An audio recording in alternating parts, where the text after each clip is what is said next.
Hi, good afternoon. My name is Márta Korbonits. I'm an endocrinologist at St. Bartholomew's Hospital and the medical school associated with it in London.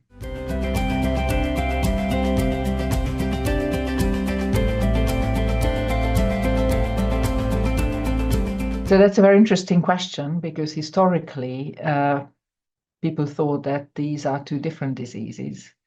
And then they realized that no, this is the same disease. It's all due to, or most of the cases are due to the pituitary tumor. And really the difference whether it starts in childhood or starts in adulthood.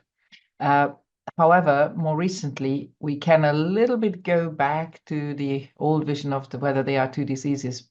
But the reason why I'm saying that, because many of the childhood onset cases have a currently identifiable genetic cause. So interestingly, of this point of view, they are a little bit slightly different from the adult onset cases. But in terms of the disease mechanism and what's really happening, it is the same disease. Acromegaly and acromegaly gigantism or pituitary gigantism is the same disease.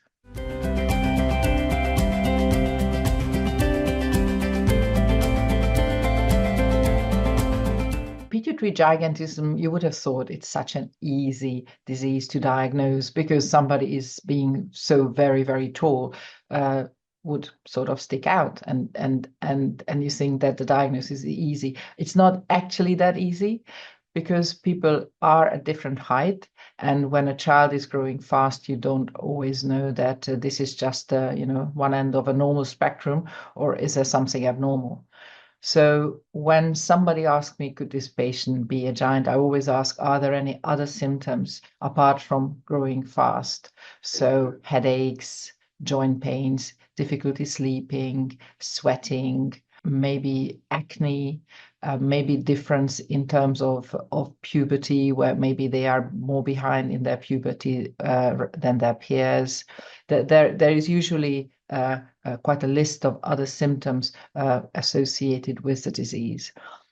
So yes, the most important thing is the growth velocity.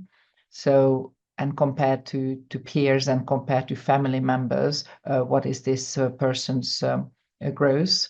If somebody has a growth chart when the parents were kind of carefully plotting a child growth, then it's worth to look at whether they cross the centile lines. Very often I ask the parents to go back to usually kind of a door frame in their home where they mark the kids at certain point in their life and actually measure those marks and then plot them on a paper, or if they send me the numbers, I obviously can plot them on a paper. And then we see if over the last few years, as a child was growing faster than expected based on the centile lines. So these are the issues which we look at the very, very initial stage of diagnosing somebody, on a clinical basis to have the suspicion. Then to confirm whether somebody indeed has growth hormone excess and maybe a tumor causing them pituitary gigantism, then we can take some blood samples, and two parameters are very important to measure. One is called growth hormone and the other one is called IGF-1. These hormones kind of work on the growth plate in the body, and also all sorts of organs to grow. And when you have too much of these levels, then it could be a disease. We need to be aware that growth hormone is a pulsatile hormone, so it could be undetectable or it could be quite high, and this could be still within the normal range. So sometimes we need to do another test, which what we call a sugar test, when somebody needs to drink a bit of sugary solution, and we measure growth hormone levels afterwards. In a normal person, a sugary solution would suppress the growth hormone up to a low level. However, in a patient with a growth hormone secreting tumor, this suppression will not be there. Regarding the IGF-1, there we have different ranges throughout our lives. So we need to know what is the normal range for that patient's age to understand, to have the right hormone level. And there is just one more thing to take into account. If somebody had a puberty, not at the normal time. Sometimes we do need to look at the pubertal stage and the IGF-1 levels. Somebody with an early puberty will have probably a bit higher IGF-1 level than somebody at a normal timed puberty or a late puberty. So the IGF-1 values are actually correlating very well with the pubertal stage, in those years around the puberty. So this is something which needs an expert eye, and pediatric endocrinologists are excellent to look at this. But because growth hormone excess is a lot more common in adult patients, I often suggest that pediatric endocrinologists could discuss their cases with an adult endocrinologist, just because they have a lot more experience with patients with growth hormone excess. So if the biochemistry, the clinical picture and the biochemistry are supportive, then I would do an MRI scan, which is one of the imaging modalities we use, and often with a contrast agent injected into the patient arm, and then do some scans before and after the contrast agent. And that gives you the best possibility to actually identify a lesion in the head. You causing the pituitary gigantism. I just very briefly would like to mention that in rare cases, we can have other kind of hormones influencing the pituitary gland and to make too much growth hormone. And this is extremely rare, but well described, and can happen in children as well. In these cases, the growth hormone and the IGF-1 level could be high, but there is actually no pituitary tumor. But these are so rare cases that I probably don't need to go into the details of those.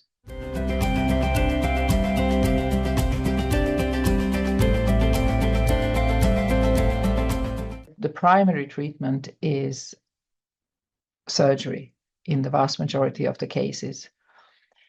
And this needs to be done by an expert surgeon. That is absolutely crucial, that somebody with experience in a lot of patients with functioning pituitary tumors operates these patients. And if the patient is very small, they may need to have a pediatric neurosurgeon's help in these. And that is definitely the number one treatment. Whether before the surgery we pre-treat the patient with some medication that they are better kind of ready for the operation, that's sometimes possible or sometimes needed until the patient can actually get into the right operating theater.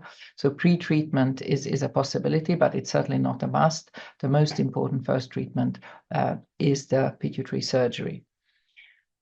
We also suggest pituitary surgery, even if it's obvious that they will not be able to remove all the tumors. But taking some of the tumors out will help later, both with the complications as well as the success of the treatment after the operation. So even when it's quite clear that the surgeon will not be able to take out all the tumor, we still suggest surgery. So if the patient wasn't cured by the surgery, then after surgery, we have a couple of options, what medications to give to the child. There are three types of medication. One is called a dopamine agonist treatment. The drug to use here is called Acromegaly. And this we only use when there is a little elevation of the hormone levels and you just wanted to make it absolutely perfect. It's also useful if there is a co-secretion with another pituitary hormone, prolactin, which is not very rare. It actually about a third of the cases we have co-secretion with prolactin. So then cabergoline would take care of the prolactin levels and also could help to reduce the growth hormone levels. The second group of drugs are called somatostatin analogs or somatostatin receptor ligands. And here, again, we have within this group, we have what we call the first generation drugs. Examples for that is octreotide or lanreotide. And we also have a second generation called pasireotide, which needed extremely rarely, and especially in children very rarely, but in some cases that has to be used.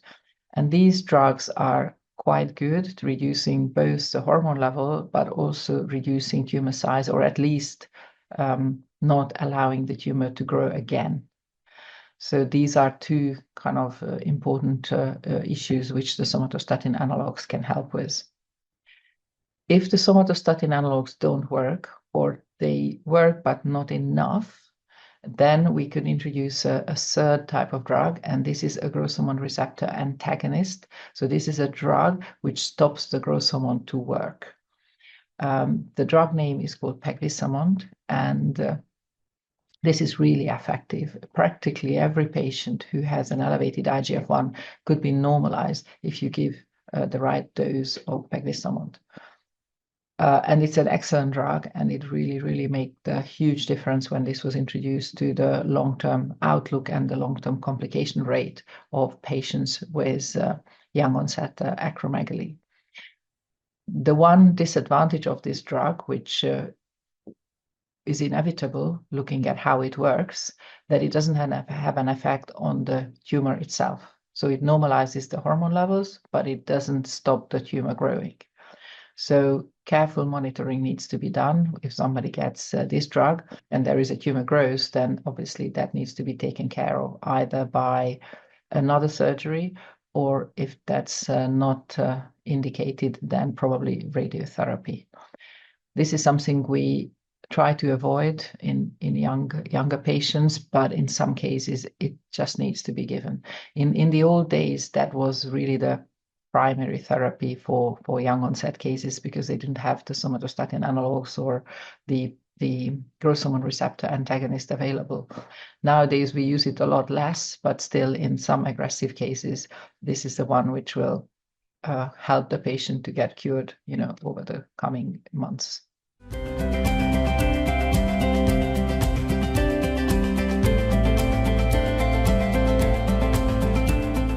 That's again a very interesting and important question, and in different places are different rules. What usually is agreed, if the patient kind of got through puberty either on their own or with the help of medication, that's certainly a good time to transfer them to adult care. However, as I mentioned already earlier, growth hormone excess is a disease which adult physicians see a lot more than pediatric physicians. So I think the best way is that to have the child under pediatric care because of their age, and very often an adult hospital doesn't even have the permission to see younger patients than 16, for example. But keep an adult doctor on the team of doctors who advises how to look after a child, even if it's younger than 16. And from the age of 16, at least in the UK, then adult clinics are allowed to kind of see these patients with pituitary disease. So then onwards, they can be transferred. And if the patient hasn't actually gone through puberty by that stage, then we can kind of turn the coin around, and the adult doctor gets advice and help from the pediatric doctors that how exactly to put through this patient to puberty, and discuss the details, because that's something which the pediatricians do a lot more than the adult doctors. So what I'm really saying is that a collaboration between pediatric and adult endocrinologist for the care of patients with gigantism, but to be honest, any pituitary tumor patients is absolutely key to get the best treatment and the best management for these patients.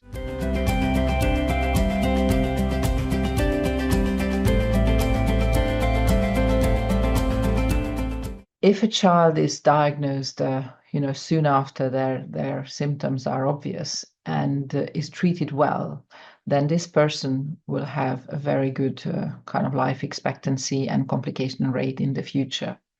However, the longer the period while the patient had untreated growth hormone excess, the higher the chance that they will have complications. The most obvious complication is the height, and that can give a lot of problems. So it can give joint pain, so much so that these patients sometimes need joint replacement quite a young age.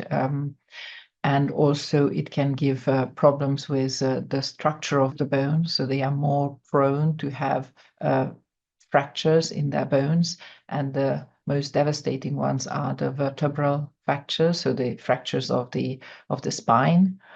And unfortunately, especially in the old days, it was not unusual to see giants who have practically like a lump on their back, and that's because they had a couple of vertebrae broken. So this is something we definitely need to avoid, and earlier treatment is the best treatment for this. And also, if the patient is not going through puberty, then that will damage the bones, and that also predisposes to vertebral fractures. So two different reasons. One is the too much growth hormone, and the other one is if the not appropriate process of the puberty. And this is something which I haven't actually explained yet. So let's just go back to that question that what is the reason that giants grow that much tall? And this is really due to two different factors, which are, of course, related to each other, but still we need to look at them in two different point of view. So the one is that they have high growth hormone levels, so they just simply grow faster than a healthy person. But that would, on its own, will cause people to grow up to 2.5 meters, some of the untreated giant patients. But the other important factor is the lack of puberty or the delay of the puberty. So in a normal person, during puberty, there are some hormones coming out of the ovaries or the testes, and that speed up the growth for a while in the bones. But at the same time, as they speed it up, they also mature these cells, which do the kind of the length growing of the bones, and they stop growing. So during puberty, you grow fast and then you stop growing. And that's the effect of the sex hormones. Now, if you have a tumor in the pituitary gland, that could damage other cells of the pituitary gland. And we know that not just growth hormone coming from the pituitary gland, but several other hormones. And the ones relevant here are the ones regulating the ovaries and the testes, called LH and FSH. So if there is a big tumor in the gland, these LH and FSH cells will not work properly, and the patient wouldn't go through puberty.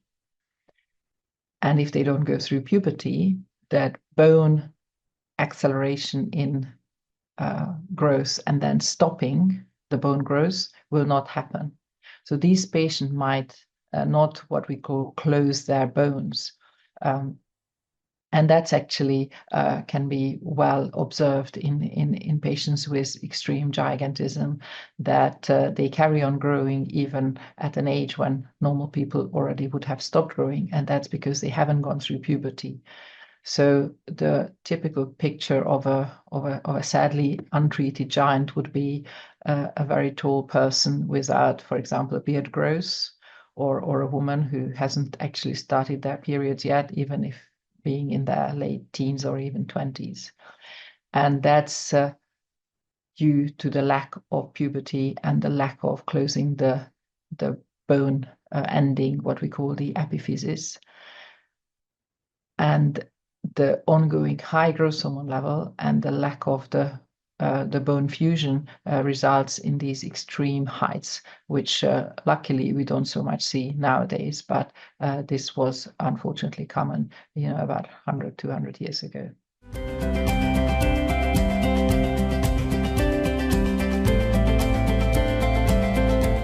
What determines the prognosis?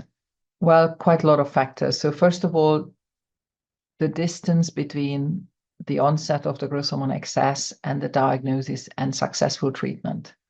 The longer this period, the more difficult to control than the already present secondary complications. So if the child is diagnosed in time, then the tumor may be just in the pituitary fossa, so the surgeon can actually remove it. There is no remnant, which means that they don't need further therapy, which definitely would be important for their quality of life. They don't need radiotherapy if for some reason the medical treatment doesn't work. The prognosis is also depending on how tall they are by the diagnosis, because both for boys but also for girls, to be so much taller than the general population is something which they suffer from a lot. And we shouldn't forget the psychological burden of being too tall on both of the sexes, but maybe even worse on females. Very often they are just feel that they are unable to find, for example, a partner and start a family just because of their height.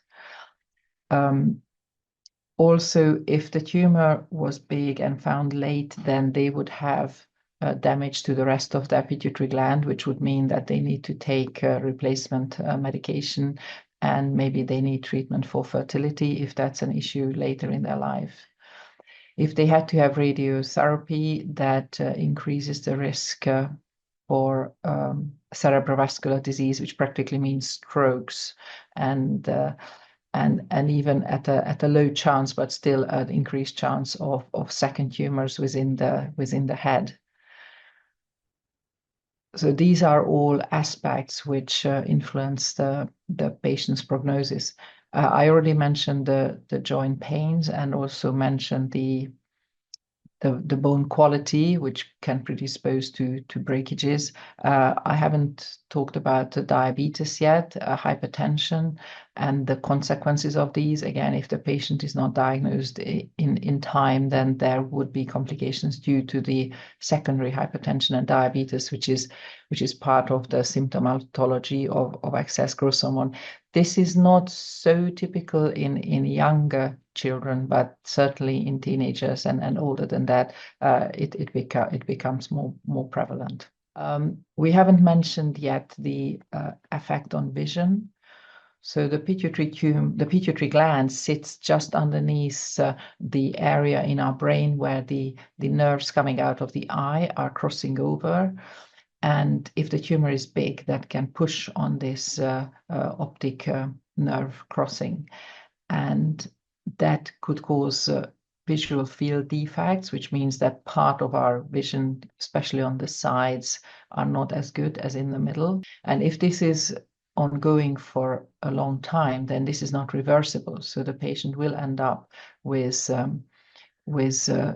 damaged vision. So that again has devastating consequences for the rest of their lives. We haven't mentioned pituitary apoplexy, which is again possible in patients with gigantism, and that can destroy the gland, the normal part of the gland, so make it inevitable that they will have they will need hormone replacement, and also can damage their vision. So that's a complication which is very acute and could be quite devastating.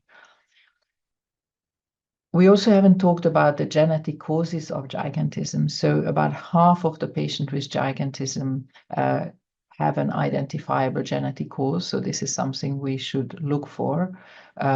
It not necessarily changes the management of the disease itself, although in some cases allow us to look for other manifestation of the same disease, but also has a relevance for the rest of their families. So their siblings, their parents, and if they have children, their children can be tested whether they carry the gene. And if they do, then we can screen these family members and identify a potential disease much earlier than in the patient themselves, and therefore have less complication on the long term. So there are a couple of genes associated with gigantism. Some of those would mean that everybody who has that particular gene abnormality will develop the disease, but in other cases, only a small percentage of the gene carriers will actually develop the disease. So that could be quite a complex situation, and needs to be managed carefully, both for the patient as well as for the family members. So gigantism is an extremely rare disease, but it still happens today. But what is good about today, that we have plenty of way to identify the patients, and we have excellent tools to cure the patient. So really, in the 21st century, in a country where there is good healthcare, there shouldn't be patients who end up as a giant as an adult, even if in childhood they are noted to be like a lot taller than when they should be picked up, treated, and hopefully end up with a normal adult height. And that in the past wasn't possible. So with the help of surgery, very good drugs, if necessary, radiotherapy, we can actually reach to the point where we can say no more giants, no more people who are extremely tall due to this disease. This needs good screening. This needs collaborative care between pediatricians and adults, and access to all the drugs, even in a pediatric age, to achieve this goal. But this is something which is now possible, and we hope that available for every patient in the world.